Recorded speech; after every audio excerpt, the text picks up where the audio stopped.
This isn't a story of the West. This is a story of Tibet. It's about one of their young boys, the Panchen Lama, and his abduction.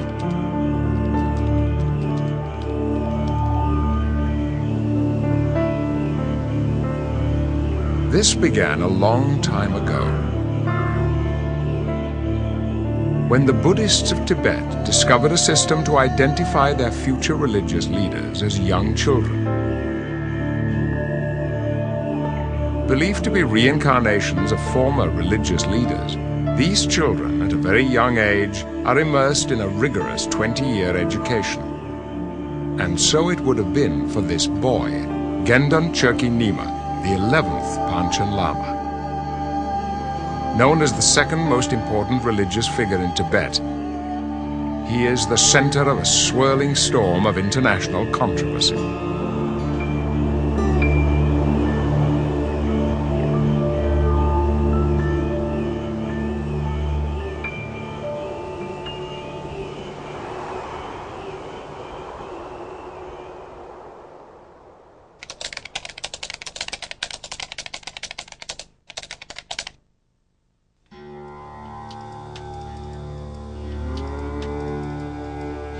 The type of cases we work on are criminal kidnapping cases where the child's gone over a period of years.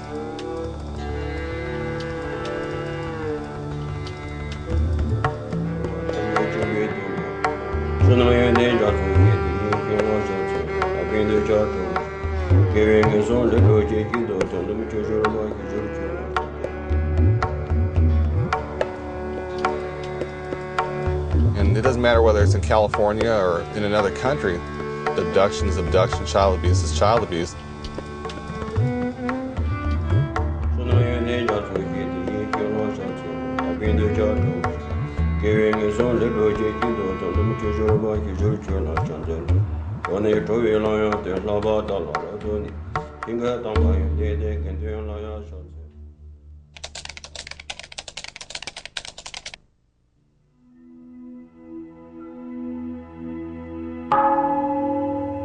January 29, 1989. The 10th Panchen Lama, Lobsang Trinli Chökyi Gyaltsen, passes away in Shigatse, Tibet.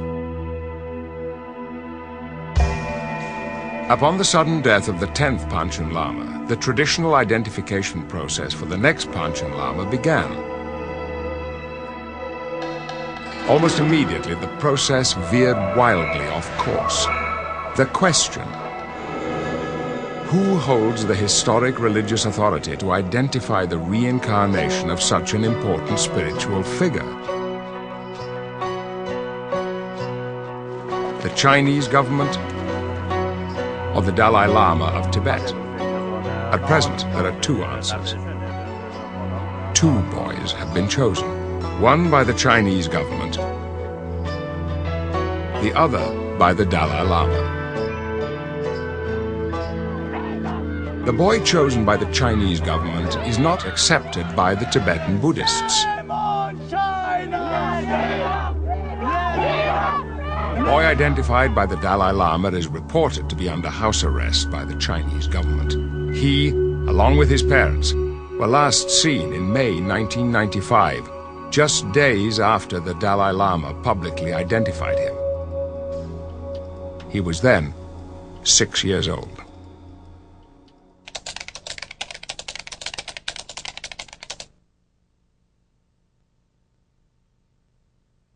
Orville Schell, Dean of the Graduate School of Journalism at UC Berkeley, a noted writer, China scholar. I kept him for over an hour, trying to tap into his understanding of Chinese politics and history, his perspective on Tibet. I wanted him to tell me that this Panchen Lama situation was going to turn out okay. He didn't. I think the issue of the Panchen Lama really centers around the question of control. Now, of course, the Communist Party has no authority in these matters. It's preposterous to think of them choosing, through divination and dreams and oracles and whatever, a reincarnation. But the question of control is paramount. early 1991. In separate searches, the Dalai Lama and the Chinese government begin to pursue the identification of the Panchen Lama. Wei Jingsheng, democracy advocate. The only person I have ever met who has survived as much torture as Wei Jingsheng was a Tibetan monk. His easy smile belied his damaged organs and steadfast determination. He spent 18 years in Chinese prisons for criticizing China's actions in Tibet and advocating democracy in China. There he sat. He did not look like an enemy of the state. 我想有两种可能性，一个是共产党现在自己选定了一个班禅喇嘛，这个班禅喇嘛就是共产党自己选了一个，代替这个，他把那个抓起来，把他自己弄了一个班禅喇嘛。这个班禅喇嘛，当然说将来有可能不会得到整个宗教界的承认，但是他还有第二手办法，就是说他已经把那个达赖喇嘛选定的班禅喇嘛抓起来了，完了他们安排的一个环境。 他们从小进行教育，进行控制，将来这个班禅喇嘛长大了，很可能也在他们的控制之中。所以说，现在共产党的方法就是说，班禅喇嘛不管你选定哪一个，都在他的控制之中。March 21, 1991. The Chinese government is informed that the Dalai Lama wishes to assist in the search for the reincarnation of the Panchen Lama. China rejects this proposal 3 months later by saying that there is no need for outside interference. The Dalai Lama and the Panchen Lama are Tibet's two highest lamas. Traditionally, the Dalai Lama is both the secular head of the country as well as the spiritual leader. He is believed to be the emanation of Avalokiteshvara, the Buddha of compassion. The Panchen Lama, or Great Scholar, plays primarily a religious role. He is believed to be an emanation of Amitabha, the Buddha of infinite light.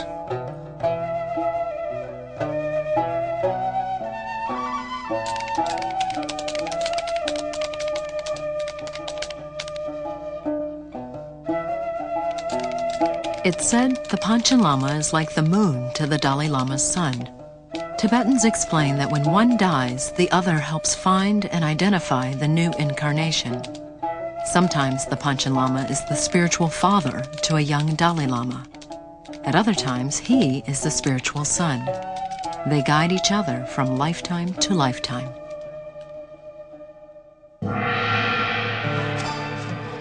In the 15th century, the first Dalai Lama established a vibrant monastery called Tashilumpo in the Tibetan city of Shigatse. 200 years later, when the fifth Dalai Lama was a young boy, his spiritual upbringing was guided by the abbot of that same Tashilumpo monastery. History says that when the abbot died, the Dalai Lama gave him the monastery, declaring that his teacher would reincarnate again and again, and each successor would be known as the holder of the Panchen Lama lineage.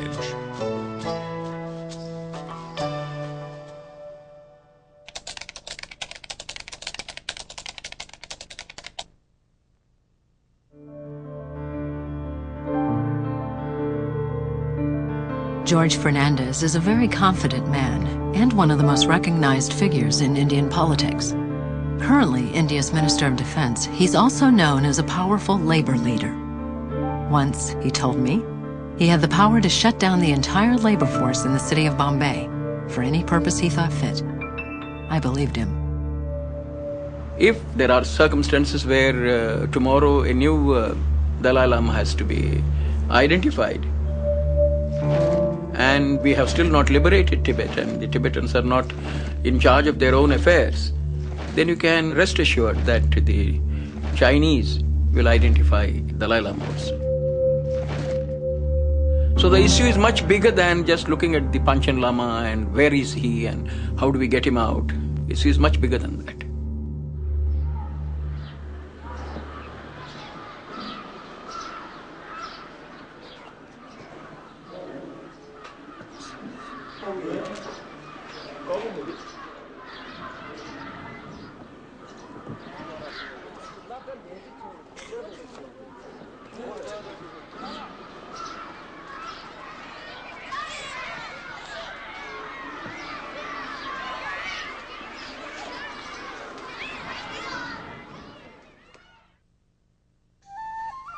China has always been a society that has been governed with a very different notion of control than we are used to in a democracy.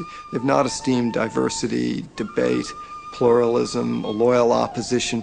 They don't believe that contentious discussions lead to some sort of a compromise and some sort of a synthesis. They view that as centrifugal, as divisive. They don't want anybody else, having the authority to mandate anything of importance in religious or political matters in Tibet. In the Tibetan Buddhist tradition, the Panchen Lama identification team is made up of high-level lamas from the Tashilhunpo monastery. Their guidance comes in the form of visions that prophetically direct their search to the true reincarnation. Following these mystical signs, the lamas test the most likely candidates by asking them to identify personal objects owned by the previous Panchen Lama. Oracles are then consulted and divinations performed to reconfirm the final candidate. The Dalai Lama himself normally carries out these final steps.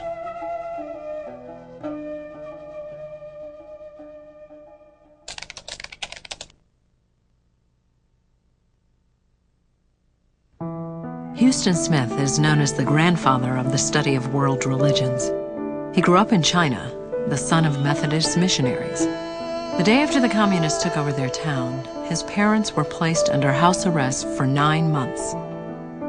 Eventually, they left China, as even walking down the street and saying hello to a friend would place that person under suspicion of collaborating with foreign imperialists.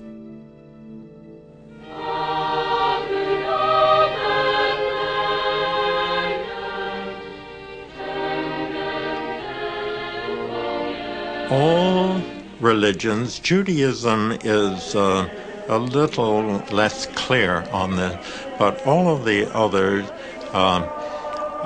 affirm there is a spirit as well as a body.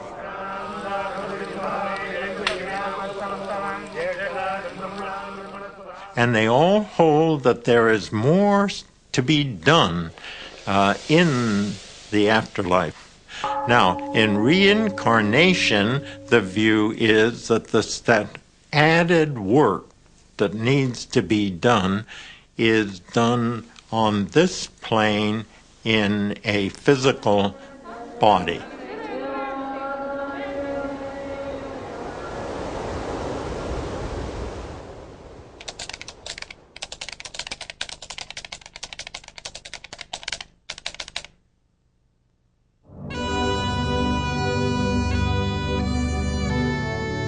John Hume won the Nobel Peace Prize soon after this interview.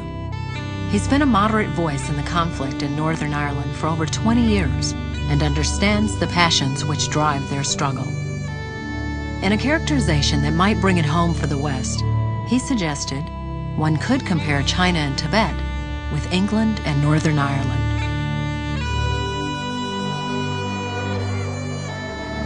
Intolerance of difference goes to the heart of conflict everywhere in the world. And what people have to learn is that difference is natural. There's not two people in the whole world who are the same. The answer to difference is not to fight about it, it's to respect it.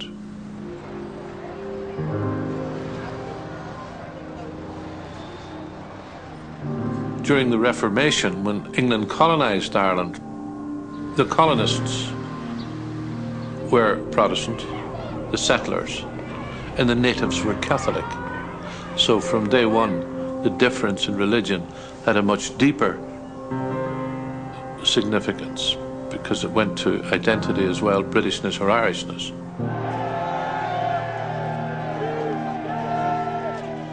The unionist mindset, largely the Protestant people, is that the only way to protect themselves and their identity and remain separate is to hold all power in their own hands because they're a minority in Ireland, and therefore give nothing to the other side, so that the other side will never vote them out. But the net effect of that is to provide widespread discrimination, and in the end that's bound to lead to conflict. Then on the other side in Ireland, the nationalist community has got a mindset that has to change as well, and it exists in many parts of the world, the territorial mindset. This is our land, this is our country. And saying to the Unionists, you Unionists, Protestants are a minority, and you can't stop us uniting. Now my challenge to that mindset, and I grew up in the community of that mindset, is that it's people that have rights, not territory. Now we're a few minutes away from the beginning of these talks. Without people, any piece of earth is only a jungle. And I and some of my colleagues will be going into those talks. And when people are divided, it's agreement that's required. As I said, I think the opening days may be a bit bumpy while we get, or try to get, agreement. And that agreement should respect the differences and diversity and create the circumstances where both work together in their common interests. The people of Northern Ireland now have a stake and an ownership in these proceedings. And indeed, that's not just the sort of Tibet we want to create, or the sort of Ireland or Cyprus or Yugoslavia. It's the sort of world we want to create.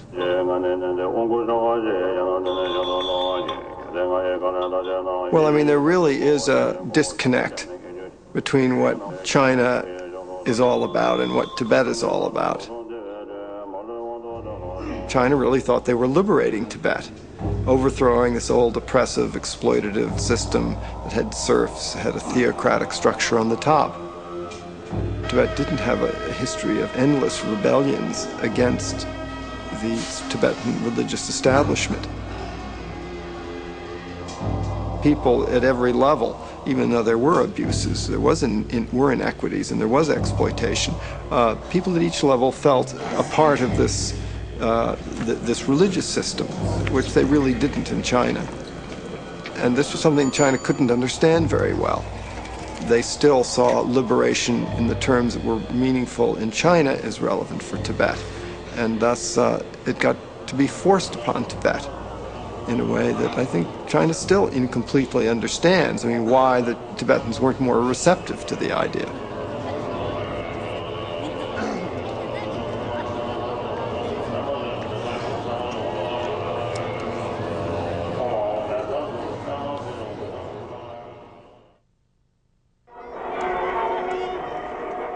The Chinese Communist People's Liberation Army, known as the PLA, overthrew Chiang Kai-shek's nationalist government in October of 1949.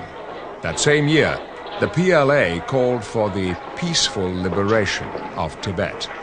Despite the objections of the Tibetan government in Lhasa, the Chinese armed forces invaded.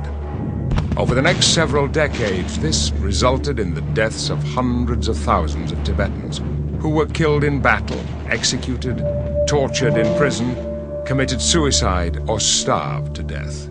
With over 6,000 monasteries destroyed, with massive religious, social, and political displacement, the culture has been devastated. Well, I mean, it's very clear that if China wanted to settle the Tibet problem, they would win enormous international plaudits. But this doesn't play in China, because anybody who suggests a solution may seem to be selling out the motherland, selling out the reunification of China, giving a piece of it away.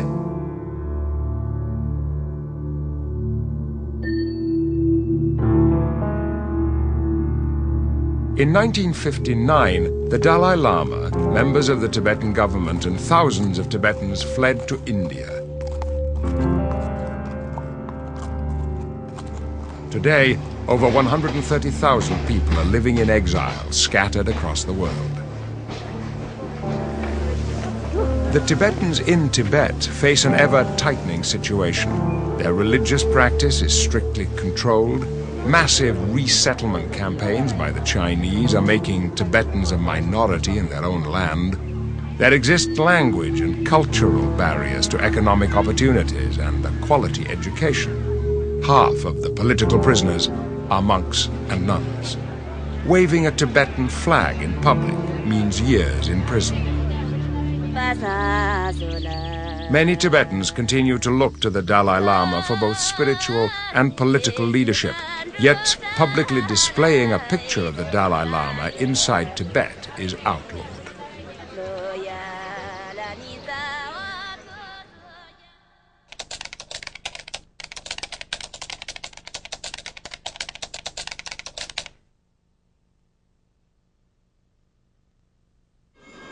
Persecution is like going in to the most inner resources of a human being. It's one person telling another person what you may or may not believe.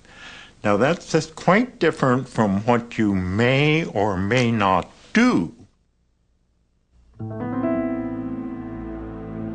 Elie Wiesel, Nobel Peace Laureate, Holocaust survivor.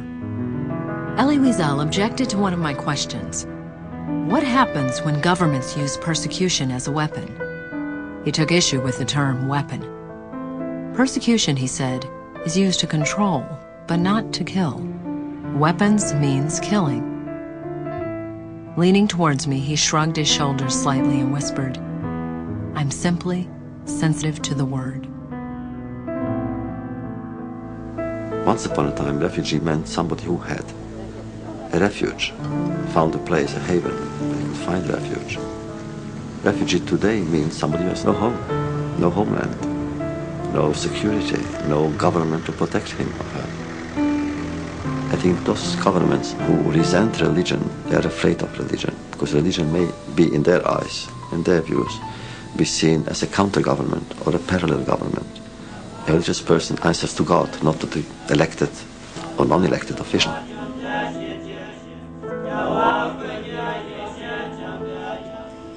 Tibet is a tragedy. It's an insult to human decency. And the fact that the religious community is being oppressed and persecuted is something that every single person in the world who has any religious faith and a religious feeling for people who have faith should speak up.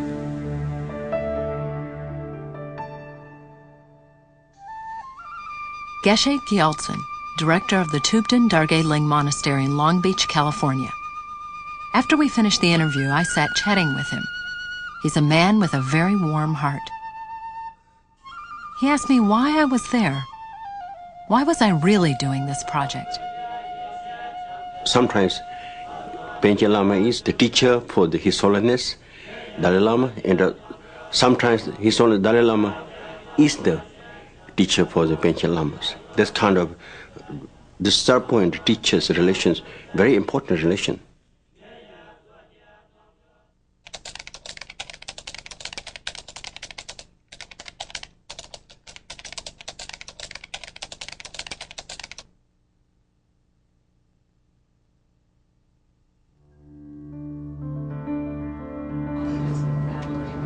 This was the Dalai Lama's fourth interview of the day.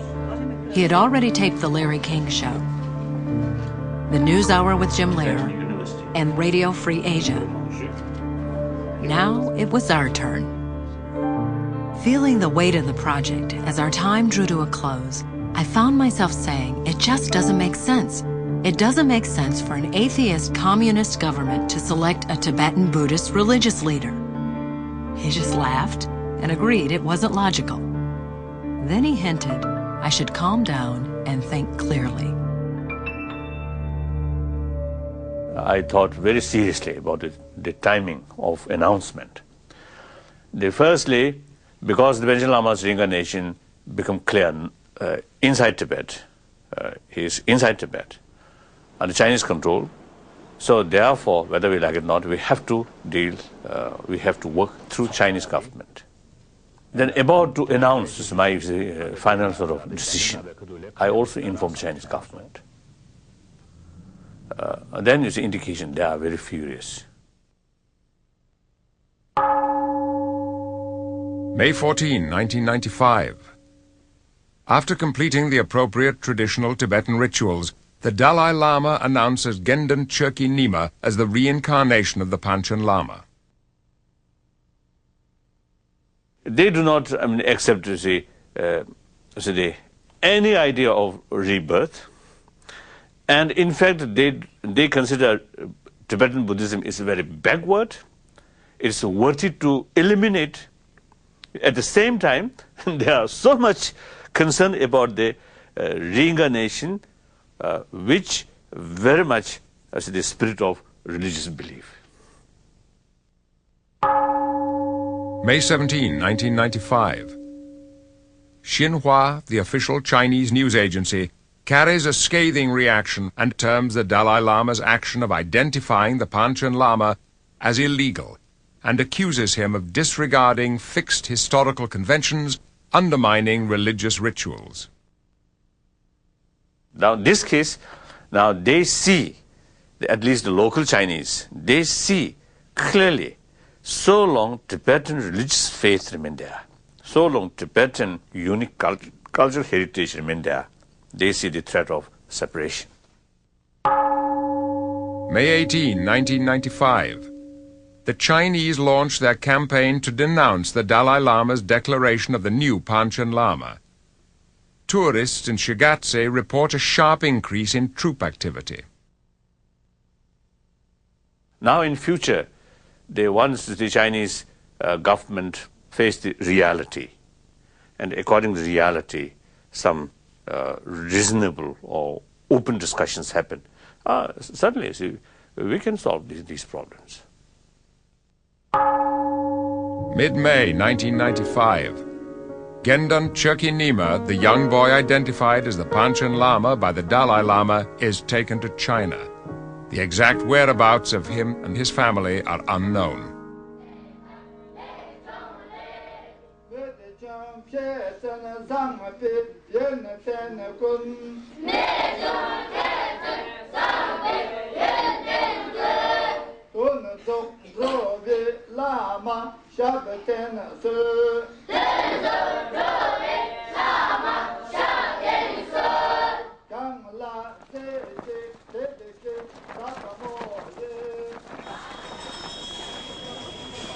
Traditionally, since Mao Zedong came to power, religion in China and Tibet is not viewed as a favorable sort of phenomenon. It is considered to be reactionary, superstitious, basically obstructive of development. One could hardly imagine a less auspicious environment for religion of any kind to thrive. And for a society, its foundation was religion and religious practice.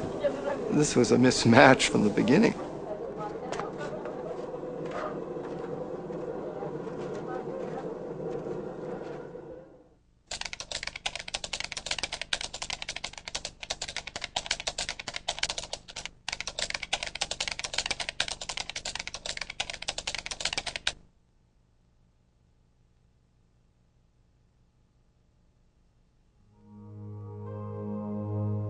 Nobel Peace Laureate, Archbishop Desmond Tutu, the Arch as he's known to his staff. We flew to South Africa for the interview. He was preparing to leave on a long trip and would be out of the public eye for 3 months. He gave us 22 minutes. If I could, I would include every second of those 22 minutes.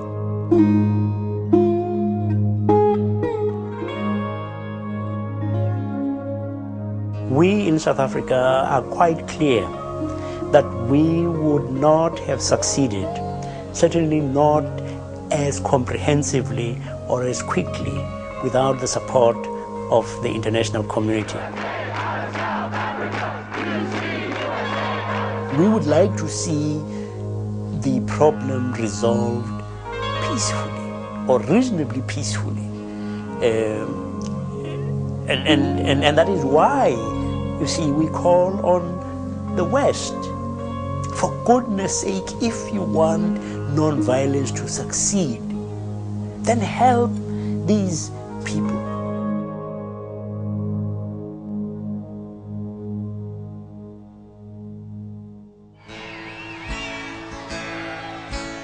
green plastic watering can for a fake Chinese rubber plant and a fake plastic light. I've been asked to speak here today on behalf of Tibetan youth across the world, but most especially on behalf of those Tibetans still inside of Tibet. Like all of you, I'm here today because I'm free to be. There's no one who can tell me where I can or cannot go, nor what I can or cannot do. For my people, the people of Tibet, freedom is a cherished thought, but it is only a thought.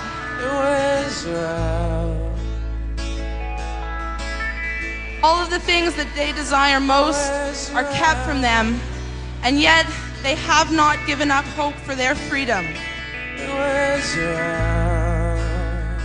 It is this hope which the Chinese government fears most. They recognize both its power and its momentum, and they know that they have no control over it.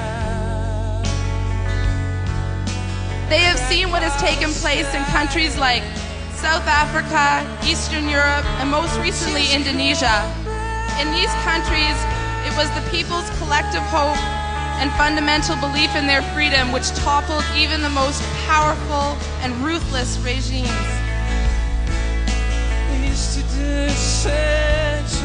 These were clear victories for humanity which demonstrate that the same can and will be true for Tibet. But Tibetans cannot do this alone. We have to show them our support for their struggle. We have to show the world that young people believe in the ideals of nonviolence and compassion that the Tibetan culture is based on. Perhaps more than ever before, our world needs Tibet. In an age marked by increasing acts of brutality and violence, we need the principles on which this peaceful and compassionate culture is based. And perhaps more than ever before, the Tibetan people need you. They need your energies, they need your talents, they need your hope and your freedom to ensure that they are not forgotten. She tastes like a real friend. Fake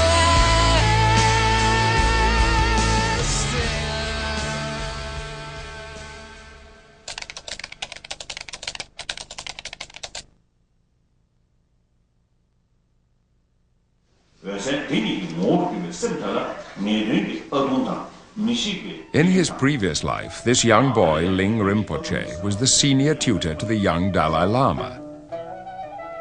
He gave core Buddhist instruction to the young leader while they were still in Tibet. Now, as tradition dictates, it is Ling Rinpoche's turn to be the student and the Dalai Lama to be the teacher. It is his turn to receive the core teachings. And so it is with all high-level Tibetan reincarnations. The training, which lasts over 20 years, has at its center the transfer of knowledge from the recognized master to the younger, untrained student. It is this level of education that Gendan Chökyi Nyima is being denied.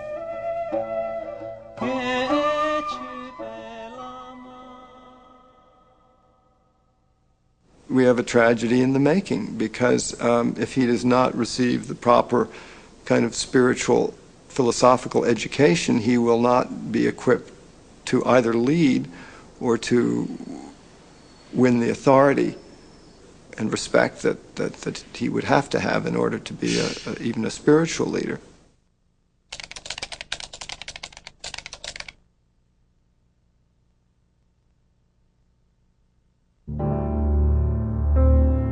This isn't the first time the Panchen Lama has been held under house arrest by the Chinese government.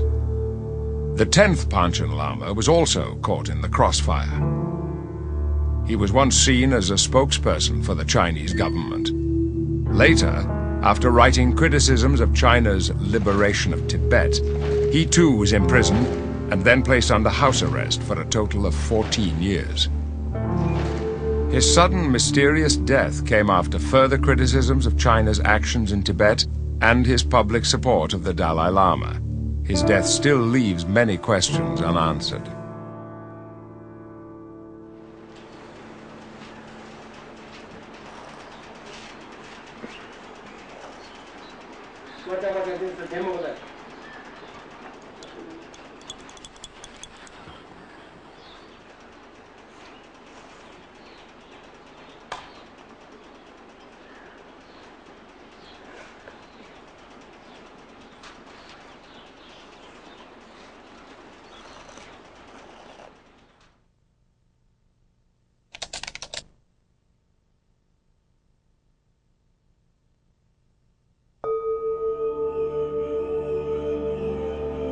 José Ramos Horta will say what others won't.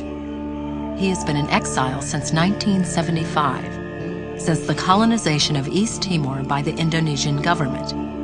1 in 6 East Timorese have died in this struggle. Not unlike Tibet, also 1 in 6 dead. China must be persuaded to release the child without harm, expeditiously, for its own sake, for its own credibility. When a permanent member of Security Council engage in this kind of extortion, kidnapping, coercion of a enormously important symbol for an entire people, for an entire belief, not only Tibetans but other Buddhists all over the world, I think it's very serious. Most colonial powers, most aggressors know that to resolve an eminently political problem, you cannot resolve it by military means alone. So you try to drown the local population with your numbers. In the case of East Timor, we have today 200,000 Indonesian migrants there, out of a population of only 700,000. The strategy of the Indonesians is exactly as the Chinese in Tibet.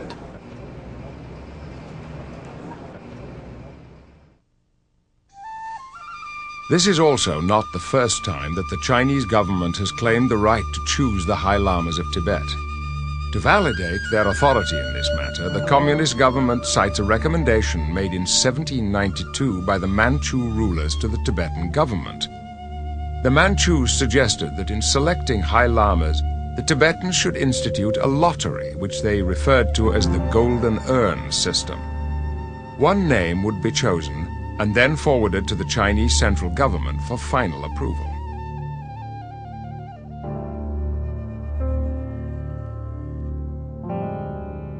The Tibetans have asserted all along that a lottery system should be used when there are 2 very good candidates, making it difficult to choose between them, and that they have their own lottery system which predates the Manchu recommendation.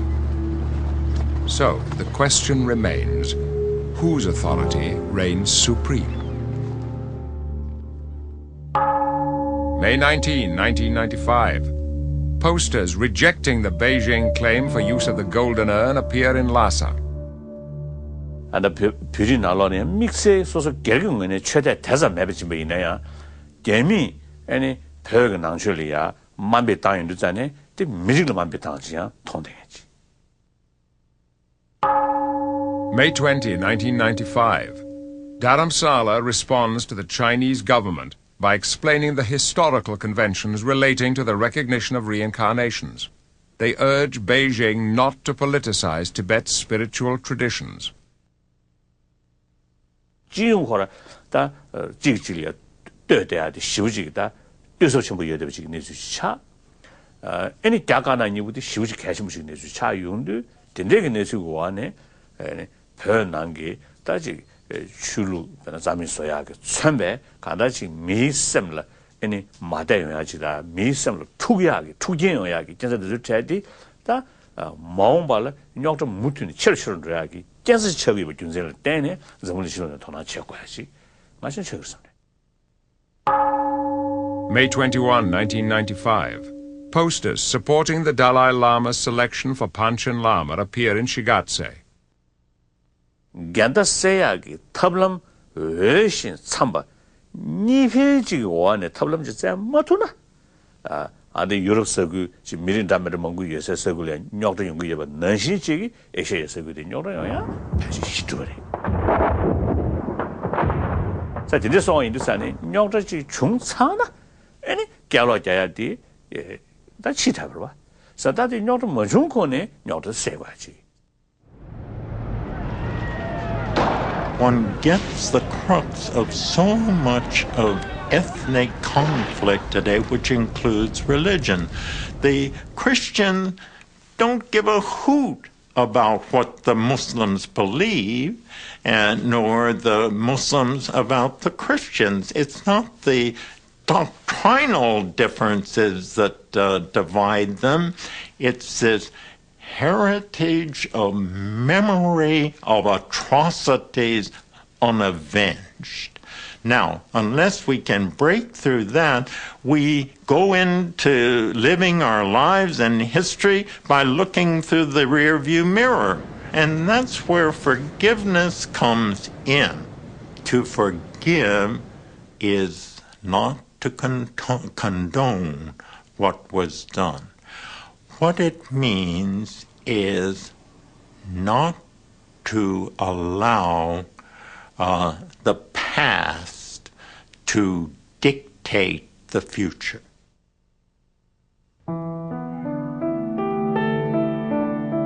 Vicky Bourne, a member of Australia's Parliament, felt very strongly about protecting people's right to their religious beliefs. She kept saying that even though the Tibetan monks and nuns look the same on the outside, the entire religion is being ring-backed. That's an Australian word for cutting around the base of a tree in order to kill it. In 1991, I was a member of an Australian human rights delegation that went to China and to Tibet, and we were looking at religious repression. And while there is in the Chinese constitution a freedom to worship, I think it's meant to mean a freedom to worship in your own home alone at night when nobody can see you. This isn't winning over the hearts or minds of the Tibetan people at all. The people realise what is happening. It's not as if they can fool the people who live in Tibet and are Tibetan Buddhists. In the end, the culture keeps going on, the religion keeps going on, it has to go underground. But then as soon as it becomes legal again, everybody finds out how many people have been practising this all along and you didn't know about it. The government didn't know about it.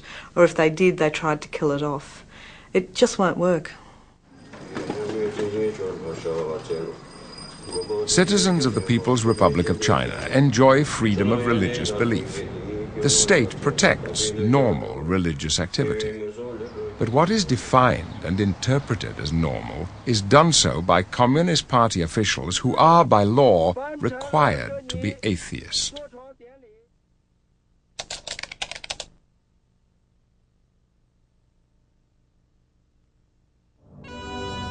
Merritt Maguire, Nobel Peace Laureate from Northern Ireland. We were in the middle of a very personal story. She'd had a religious revelation about violence, its impact on the world. She went on to say how that has since shaped her life. We have to recognize the personal price that people pay when there is violence. I mean, my young sister, 3 of her 4 children were killed, and the baby was only 6 weeks old, young Andrew, and her little boy, John, was 2.5, and her little daughter, Joanne, was 8 years old, were all killed in a violent episode in Northern Ireland.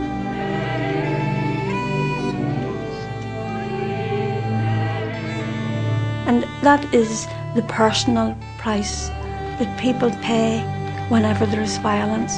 Since Almighty God has called these children to himself, we commit their bodies to the... I have been deeply inspired myself by the Tibetan people because I feel that they have suffered so tremendously down through the last 50 years. Real repression, real hardship, real suffering. And yet They have spoken for non-violence and for love and forgiveness and for compassion. In a way, in a very strange, paradoxical way, governments, by repressing religion, give it fuller growth and fuller meaning and fuller purpose, and it flowers even more.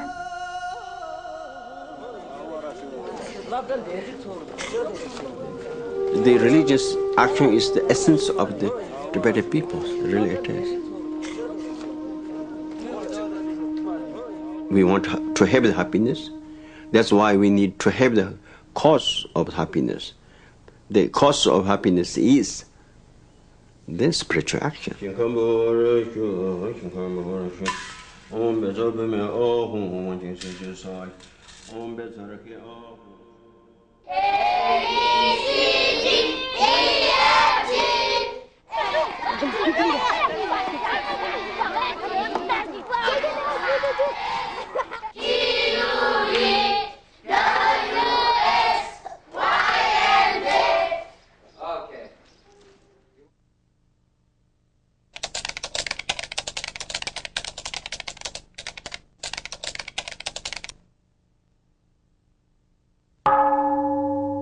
July 12, 1995. Chinese riot police interrupt a major religious ceremony at Tashi Lumpo Monastery. More than 100 monks threaten to stage a demonstration against the Chinese government's forceful intervention in the selection of the new Panchen Lama. 对这个小班禅喇嘛的自由是非常重要的，因为现在共产党的做法就是说，他把这两个小孩控制起来，进行那种欺骗性的教育，最后完全改变这个小孩的思想。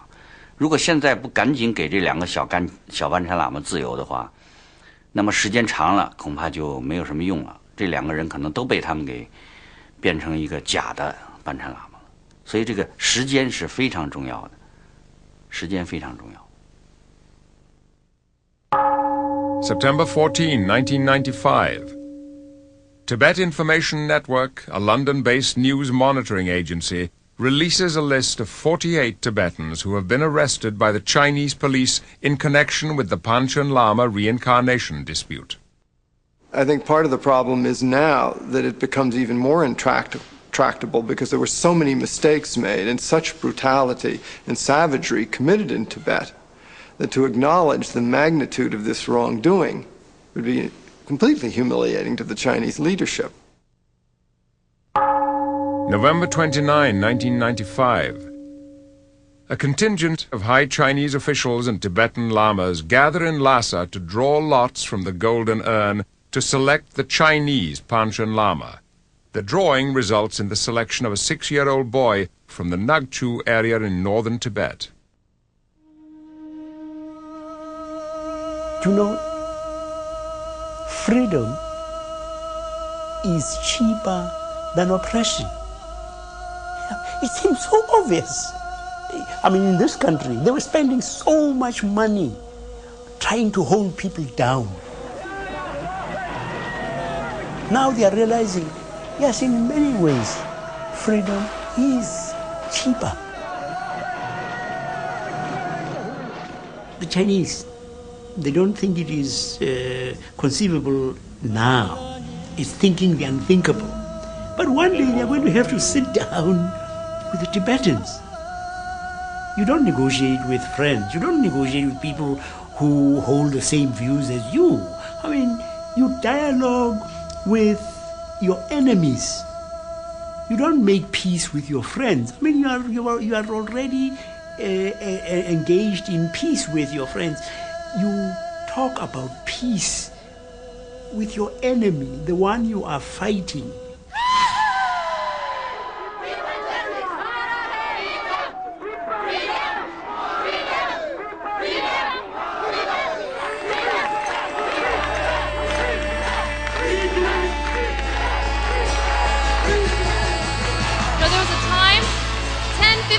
Ago, when people said to us, it's over for Tibet, don't waste your time, Tibet is dead.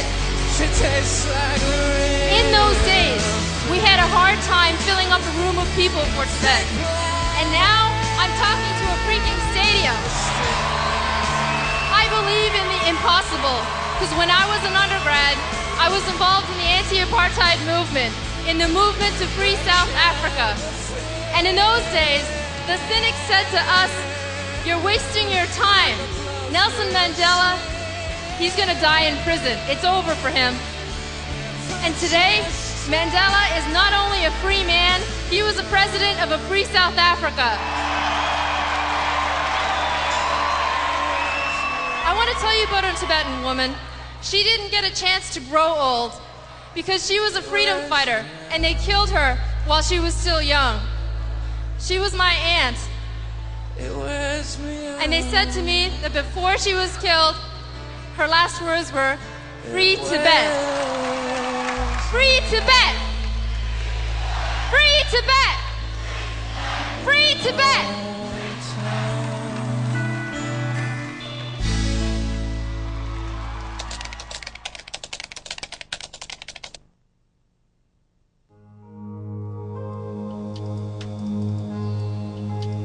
I get calls all the time to handle kidnapped children. I sit there and look at the child and I think about my own kids and what kind of life they have and what kind of life this child must be having and how truly they're suffering because they're not able to have a, quote, normal life.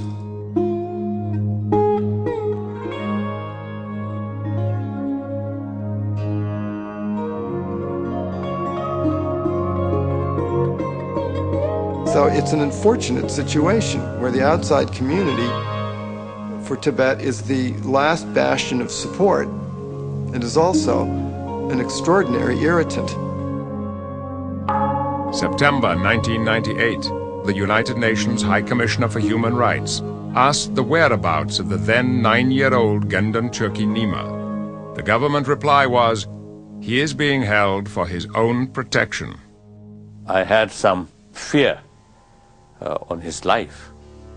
But then, fortunately, his name become much publicized. So now, I think as far as his life is concerned, I think now, okay, maybe may not have danger. So now my concern is his education, particularly Buddhist education. January 13, 1999, the U.S. State Department asked to see Gendon Chökyi Nyima. The Chinese government replied, "The family does not want to be bothered."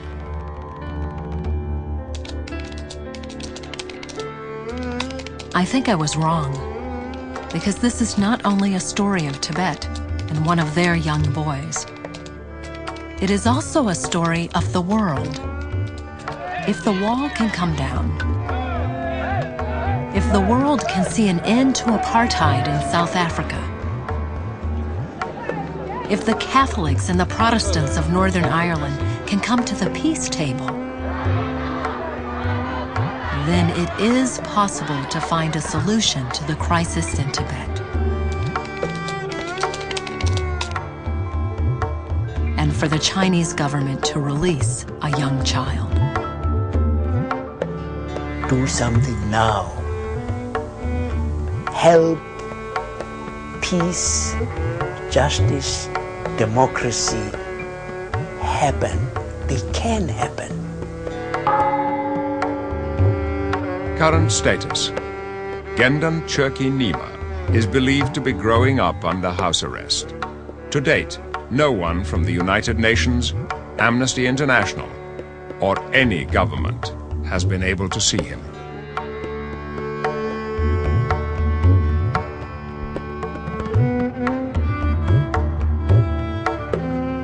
It is difficult to solve an issue like the Panchen Lama's detention through the political process alone. Individuals have a crucial role to play. Call, write, get involved.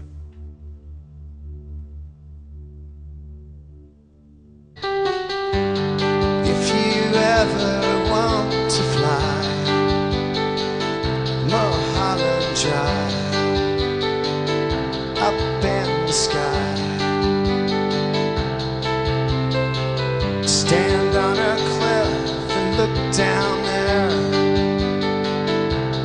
Don't be scared, you are alive.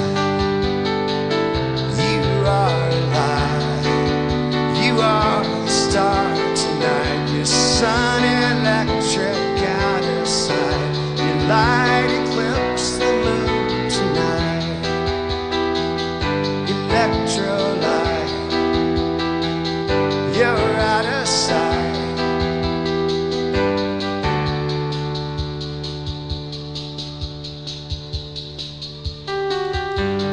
20th century, go to sleep. Really deep.